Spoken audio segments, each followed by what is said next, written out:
Hello everyone watching us on YouTube. Tion is here with you. Today we will break down how to read the blockchain correctly. In cryptocurrency, there is one fundamental principle that is often forgotten. It is absolute transparency. Unlike the banking system, where all operations are hidden inside closed servers, in the blockchain, every transaction, every transfer, and every smart contract action remains permanently recorded in a public database. But how do you read this data? For this, there are blockchain scanners or on-chain explorers. Today we will break down the three main ones: Etherscan, Solscan, and BscScan. We will go through how to check transaction statuses, analyze whale wallets, verify the security of smart contracts, and protect funds from scams. Let's start with the basics. What is a blockchain explorer? It is in essence a search engine for the blockchain. Just like Google is for web pages, on Etherscan we can look at blocks and transactions. What are Etherscan and Solscan used for in practice? First, we can verify the sending and receiving of funds. Also, wallet analysis, meaning we can look at any wallet, its balance, and the history of any public address. We can also estimate potential transaction fees and take a deeper look at how tokens are distributed among various holders, which gives us a clearer picture of the project. The very first tool we have on our list is Etherscan, which is the go-to block explorer for the Ethereum network. I have already gone ahead and saved Vitalik Buterin's personal wallet address right here in my favorites, which is famously known by the quirky nickname Dyryavi or Holy Socks in English. Let's go ahead and dive right into it. Here we have gathered all of the essential information you need to know about this specific digital wallet. We have an overview, the current balance. Here are all his transactions that have taken place. 6 days ago, the transaction was still stuck in a pending state, showing no signs of movement. Then, just 46 hours ago, the funds were finally processed and successfully sent from this specific wallet address directly over to Vitalik's personal address, completing the transfer that we had been monitoring for nearly a week. Here we also have transactions. These are direct Ethereum transfers and interactions with smart contracts. Internal transactions are internal transfers from contracts, and token transfers ERC20 are the movement of all altcoins between wallets, between addresses. Let's go ahead and take a look, for example, at this specific transaction right here on the screen. If you look closely, we have the unique transaction hash itself displayed right here. And as you can clearly see, it is fully visible for us to examine in detail. Using it, we can, in principle, track the information. There is a success status, meaning it was successful. Block is the block number and the number of confirmations. It shows from whom and to whom the funds were transferred, meaning it was sent from this specific wallet address directly to Vitalik's wallet. You can also see the exact amount, the transaction fee, which is essentially the network commission, and the gas price as well.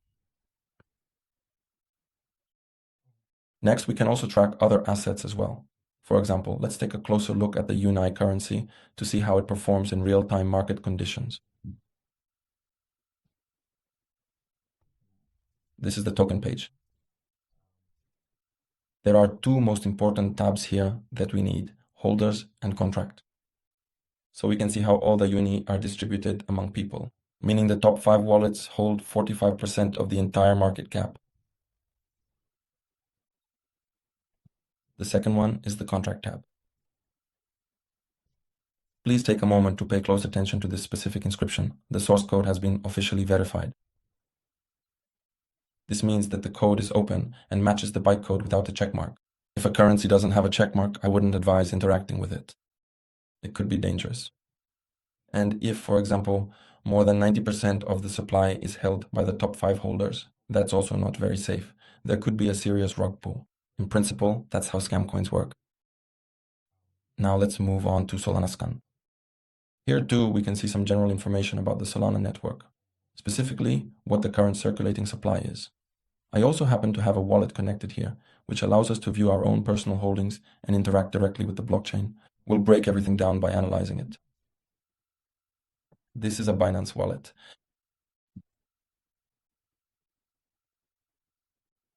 It also differs quite a bit from Ethereum in this regard, because the Solana architecture is fundamentally different from standard EVM networks.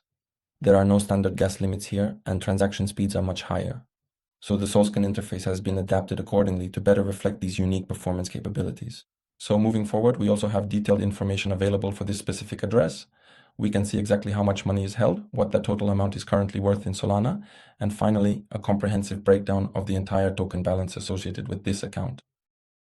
We also have a portfolio here. Here we can clearly see exactly how the different currencies are distributed by percentage within this specific wallet. So looking at the breakdown, we have 53.5% held in USDC, which amounts to $420 million. Moving on, 32% of the total is in USDT, representing $256 million in value. There is also Trump at $14 million, Pump at almost 12.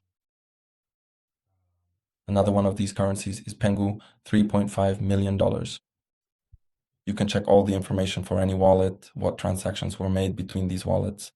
Because this is Binance, we are looking at an incredibly high volume of transactions occurring constantly on the network. If you look closely, a specific transfer just took place only 12 seconds ago. By examining the details of this particular transaction, we can clearly see exactly how much the network fee cost, as well as the precise amount and type of assets that were sent in this transfer. Next is BNB Smart Chain. In principle, the BNB chain is fundamentally built upon the Ethereum codebase, and because the EVM system is fully compatible with it, the user interface remains essentially the same. In fact, it is roughly 90% similar to what you would experience on Etherscan, making it very intuitive for existing users. Since the underlying architecture is so familiar, navigating the platform feels quite seamless. Now, to demonstrate this in practice, I have already prepared a wallet that we can use to walk through the process together. Here we have general information about the BNB Smart Chain. Let's take a moment to analyze this wallet. The interface is almost the same as Etherscan. We can look at the overview, which transactions were created. For example, 6 minutes ago, there was a transaction, 0 BNB, 0 BNB. Let's take one where there is a little bit. Here we also have the status, success, the transaction hash itself, the block, the amount of almost $1, how much fee was paid, and also how much gas was paid. Let's also head over to Ethereum Scan. Once you're there, click on the More tab, where we can find the token approvals section. We can then enter our own wallet address to check it, or alternatively, let's just take a look at Vitalik's wallet for this example.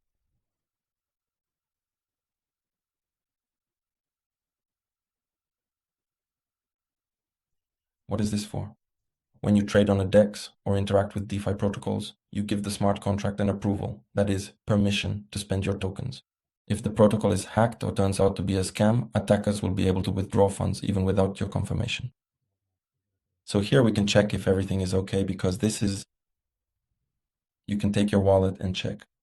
And since this is Vitalik's, in principle, everything is solid here. Here, if you connect your wallet, you can select revoke and see all the information. In principle, that's all. Let's summarize a little bit. Blockchain explorers are not just directories. They are your main tool for risk control and market analysis.